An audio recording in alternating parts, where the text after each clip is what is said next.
Los atributos de Dios, por A.W. Pink, capítulo 4. La presencia de Dios. ¿Qué de controversias ha engendrado este tema en el pasado? Pero, ¿qué verdad hay en la Santa Escritura que no haya sido tomada como ocasión de batallas teológicas y eclesiásticas? La deidad de Cristo, su nacimiento virginal, su muerte expiatoria, su segunda venida, la justificación del creyente, su santificación, su certeza, la iglesia, su organización, oficiales y disciplina, el bautismo, la cena del Señor y muchísimas verdades preciosas que podríamos mencionar. Con todo, las controversias sostenidas en torno a estas no cerraron la boca de los siervos fieles de Dios. ¿Habríamos de evitar entonces la enojosa cuestión de la presencia de Dios porque hay ciertamente algunos que nos acusarán de fomentar la contienda? Que otros disputen, si quieren. Nuestro deber es testificar según la luz que se nos concede. Hay dos cosas acerca de la presencia de Dios que muchos ignoran: el significado del término y su alcance bíblico. Debido a que esta ignorancia está tan extendida, le resultará fácil a un predicador o maestro el defraudar con perversiones de este tema aún al pueblo de Dios. Solo hay una salvaguardia contra el error: estar confirmados en la fe. Y para ello ha de haber estudio diligente y oración, y una recepción humilde del injerto de la palabra de Dios.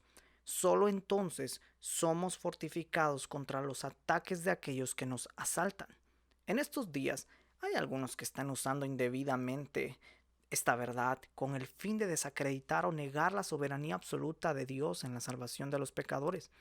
Así como los críticos de la alta escuela repudian la inspiración divina de las escrituras y los evolucionistas la obra de Dios en la creación, así también algunos falsos maestros de la Biblia pervierten su presencia con el fin de desechar su absoluta elección para vida eterna. Cuando se expone el tema bendito y solemne de la predeterminación y el de la eterna elección por parte de Dios de ciertas personas para ser hechas conformes a la imagen de su Hijo, el enemigo envía a algún hombre a arguir que la elección se basa en la presencia de Dios, y esta presencia se interpreta significando que previó que algunos serían más dóciles que otros, que responderían más prontamente a los esfuerzos del Espíritu, y que, debido a que Dios sabía que creerían, Él, en consecuencia, los predestinó para salvación. Pero tal declaración es radicalmente errónea. Repudia la verdad de la depravación total, ya que arguye que hay algo bueno en algunos hombres. Quita a Dios su independencia, ya que hace que sus decretos descansen en lo que Él descubre en la criatura. Trastorna las cosas completamente, ya que decir que Dios previó que ciertos pecadores creerían en Cristo y que en consecuencia Él los predestinó para salvación es lo contrario a la verdad. La Escritura afirma que Dios, en su absoluta soberanía, separó a algunos para que fueran recipientes de sus favores distintivos. Hechos 13:48. Y, por tanto, determinó conferirles el don de la fe. La falsa teología hace del conocimiento previo que Dios tiene de nuestra fe la causa de su elección para salvación, mientras que la elección de Dios es la causa y nuestra fe en Cristo es el efecto. Antes de seguir debatiendo este tema, siempre tan erróneamente interpretado, hagamos una pausa y definamos los términos. ¿Qué quiere decir la palabra presciencia? Conocer de antemano. Es la pronta respuesta de muchos, pero no debemos juzgar precipitadamente, ni tampoco aceptar como inapelable la definición del diccionario, ya que esta no es una cuestión de etimología del término empleado. El uso que el Espíritu Santo hace de una expresión define siempre su significado y alcance. Lo que causa tanta confusión y error es el dejar de aplicar esta regla tan sencilla. Hay muchas personas que piensan conocer el significado de una palabra determinada usada en la escritura, pero que son reacias a poner a prueba sus suposiciones por medio de una concordancia. Ampliemos este punto. Tomemos la palabra carne. Su significado parece ser tan obvio que muchos consideran que el examinar sus varias conexiones en la escritura es una pérdida de tiempo. Se supone precipitadamente que la palabra es un sinónimo del cuerpo físico y no se procura indagar más. Pero, en realidad, la carne en la escritura frecuentemente incluye mucho más de lo que es corporal. Solo por medio de la comparación diligente de cada caso y el estudio de cada contexto por separado, puede descubrirse todo lo que el término abarca. Tomad la palabra mundo. El lector de la Biblia suele imaginar que esta palabra equivale a la raza humana y, en consecuencia, interpreta equivocadamente los pasajes en los que la misma aparece. Tomad la palabra inmortalidad. Sin duda alguna, esta no requiere estudio. Es obvio que hace referencia a la indestructibilidad del alma. Lector, cuando se trata de la palabra de Dios, el dar por sentado algo sin comprobarlo es locura y error. Si el lector se toma la molestia de examinar cuidadosamente cada pasaje en el que se encuentran las palabras mortal e inmortal, se dará cuenta que éstas nunca se aplican al alma, sino al cuerpo. Todo lo dicho acerca de carne, mundo o inmortalidad es aplicable con igual fuerza a los términos conocer y preconocer, conocer desde antes.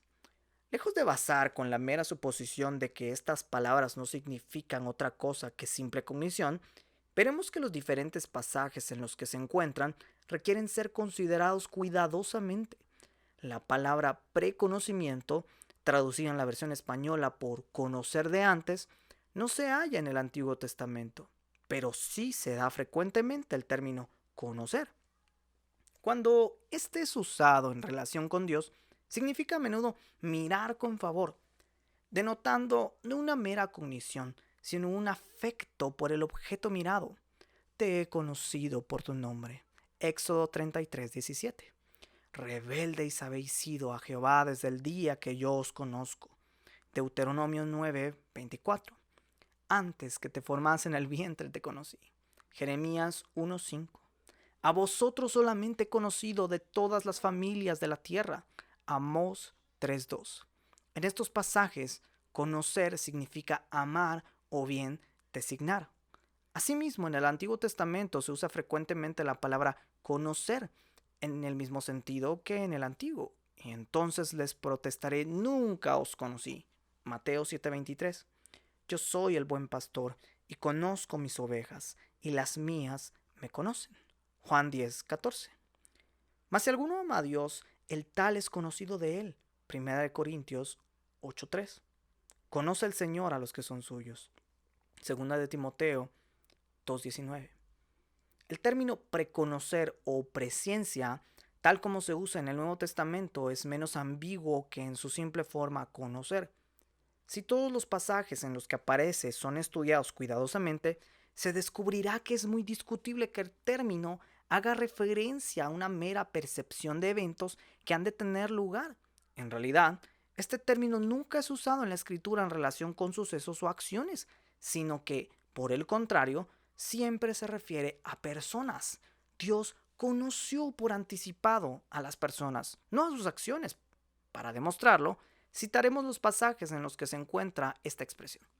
El primero es Hechos 2:23, donde leemos de Jesús, entregado por el determinado consejo y anticipado conocimiento de Dios, prendisteis y matasteis por manos de inicuos, crucificándole.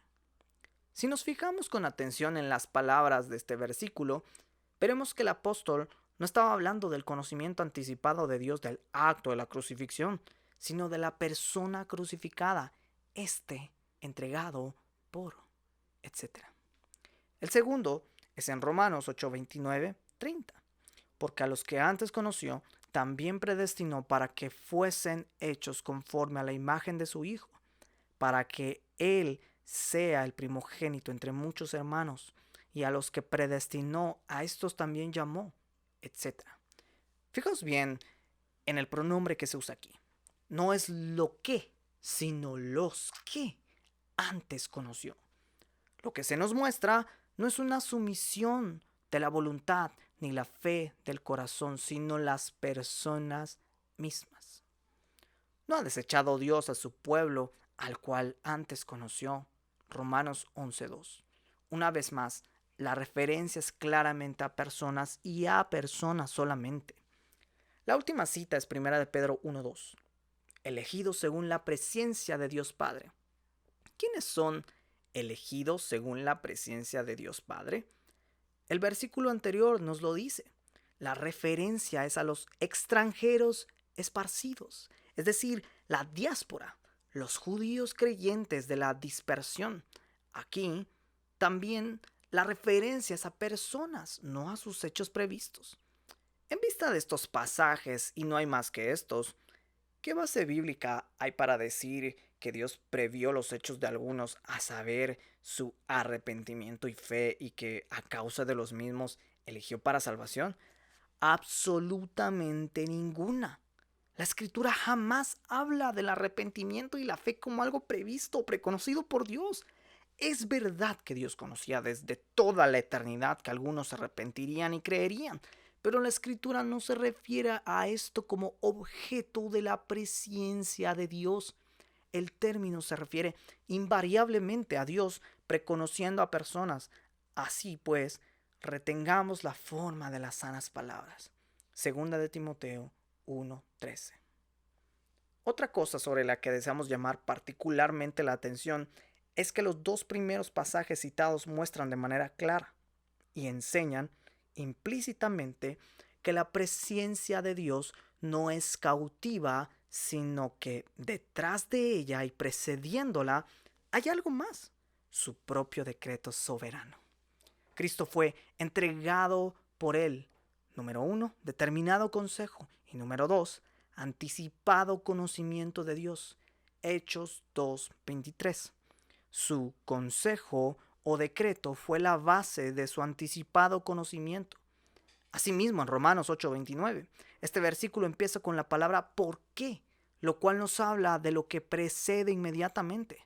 ¿Qué es entonces lo que dice el versículo anterior? Todas las cosas les ayudan a bien a los que conforme al propósito son llamados. Así pues, el anticipado conocimiento de Dios se basa en su propósito o decreto. Véase Salmo 2:7. Dios conoce por anticipado lo que será, porque Él ha decretado que sea. Afirmar, por lo tanto, que Dios elige porque preconoce es invertir el orden de la escritura. Es como poner el carro delante del caballo. La verdad es que preconoce porque ha elegido. Esto elimina la base o causa de la elección como algo de la criatura y la coloca en la soberana voluntad de Dios. Dios se propuso elegir a ciertas personas, no porque hubiera algo bueno en ellas, ni porque previera algo bueno en ellas, sino solamente a causa de su pura buena voluntad. El por qué escogió a estos no lo sabemos. Lo único que podemos decir es, así, Padre, porque así te agradó. La verdad llana de Romanos 8:29 es que Dios, antes de la fundación del mundo, separó ciertos pecadores y los escogió para salvación. Segunda de Tesalonicenses 2:13. Esto se ve claro en las últimas palabras del versículo. Los predestinó para que fuesen hechos conformes a la imagen de su Hijo, etc. Dios no predestinó a aquellos que Él preveía que eran hechos conformes, sino que, por el contrario, predestinó a aquellos a los que antes conoció, es decir, amó y eligió, para que fuesen hechos conformes. Su conformidad a Cristo no es la causa, sino el efecto de la presciencia y predestinación de Dios. Dios no eligió ningún pecador porque viera que creería, por la razón sencilla, pero suficiente, de que ningún pecador cree jamás, hasta que Dios le da fe. De la misma manera que ningún hombre puede ver antes de que Dios le dé la vista es el don de Dios y ver es la consecuencia del uso de su don. Asimismo, la fe es el don de Dios. Efesios 2:8-9. Y creer es la consecuencia del uso de este don. Si fuera cierto que Dios eligió a algunos para ser salvos porque a su debido tiempo estos creerían, esto convertiría el creer en un acto meritorio y, en este caso, el pecador tendría razón de jactarse, lo cual la Escritura niega enfáticamente. Efesios 2:9. En verdad, la palabra de Dios es suficientemente clara al enseñar que creer no es un acto meritorio. Afirma que los cristianos son aquellos que por la gracia han creído.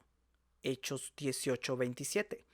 Por lo tanto, si han creído por gracia, no hay absolutamente nada meritorio en creer.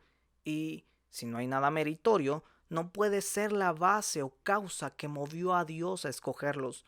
No, la elección de Dios no procede de nada que haya en nosotros o de nada que proceda de nosotros, sino únicamente de su propia y soberana buena voluntad. Una vez más, en Romanos 11:5 leemos de un remanente escogido por gracia. Ahí está suficientemente claro. La misma elección es por gracia. Y gracia es favor inmerecido, algo a lo que no tenemos derecho alguno. Así pues, se ve la importancia para nosotros de tener ideas claras y bíblicas sobre la presencia de Dios. Las concepciones erróneas acerca de ella llevan inevitablemente a las más deshonrosas ideas acerca de Dios. El concepto popular sobre la presencia divina es del todo insuficiente. Dios no solamente conoció el final desde el principio, sino que planeó, fijó y predestinó todo desde el principio. Y de la misma manera que la causa determina el efecto, así también el propósito de Dios es la base de su presencia. Sí, pues el lector es un cristiano real, lo es porque Dios lo escogió en Cristo antes de la fundación del mundo. Efesios 1:4. Y lo hizo no porque previó que creería, sino porque simplemente así le agradó hacerlo. Te escogió a pesar de tu incredulidad natural. Siendo así, toda la gloria y la alabanza le pertenece solo a Él. No tienes base alguna para atribuirte ningún mérito. Has creído por la gracia. Hechos 18:27. Y eso porque tu misma elección fue de gracia. Romanos 11:5.